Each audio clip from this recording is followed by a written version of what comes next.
Hello guys. First of all, I would like to wish you a Merry Christmas incoming day.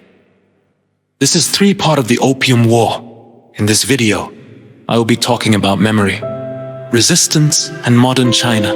Since 1911 up to now, it is summary of cause I made part 1 and 2 with AI. But now I am really real person. Why this Chinese reflashback?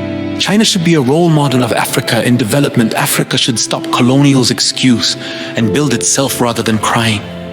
Africa have to know transforming their raw materials into finished goodwill set them free, instead of relying on Gen-Z movement to change leaders, but forcing leaders to let economic work properly. African leaders need to mobilize work instead, strengthening Western economics, build real schools other than sending their kinds to study in Western, construct hospitals and seek local treatment, and so on. So jump to our topic today, Opium Wars Part 2.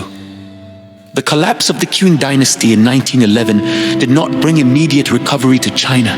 Instead, it marked the beginning of a prolonged struggle to rebuild a nation weakened by decades of foreign domination, internal division, and institutional collapse.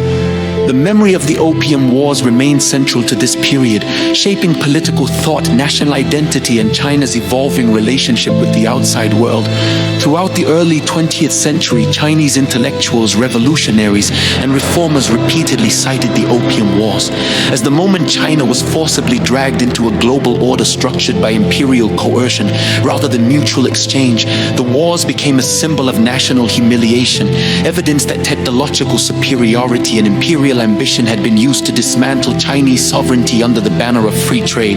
During the Republican era, China struggled with warlordism, foreign occupation, and civil war, yet resistance to imperial influence hardened into a core political principle. Movements such as the May 4th movement of 1919 explicitly linked cultural renewal and scientific modernization to the rejection of imperial subjugation.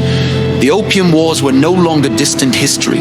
They were invoked as a warning of what complacency and disunity could produce. The establishment of the People's Republic of China in 1949 marked a decisive break with the imperial order imposed in the 19th century. The new state framed its legitimacy in part as a restoration of national dignity. Unequal treaties were annulled, foreign privileges abolished, and control over territory and trade reclaimed. Official historical narratives emphasized the Opium Wars as the opening chapter of the century of humiliation, a period that could only end through sovereignty, unity, and resistance to external domination.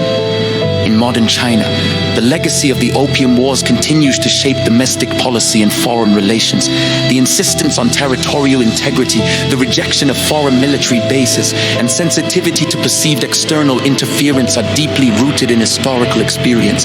The destruction of the old summer palace, still visible in its ruins, stands as a physical reminder of imperial violence and cultural loss. Education, museums, and public commemorations present the Opium Wars not merely as conflicts of the past, but as moral lessons about power, exploitation, and national survival. They underscore the dangers of economic dependency, technological inferiority, and internal division in a world governed by unequal power relations. At the same time, China's rise in the 21st century has been accompanied by a deliberate effort to reassert agency in global affairs. Infrastructure initiatives, trade networks, and diplomatic engagement are framed domestically as the reversal of historical subjugation, a transition from coerced participation to negotiated presence in the international system. The memory of the Opium Wars thus functions as both warning and motivation. It explains China's skepticism toward claims of free trade, divorced from equality, and its resistance to external pressure presented as moral or economic necessity.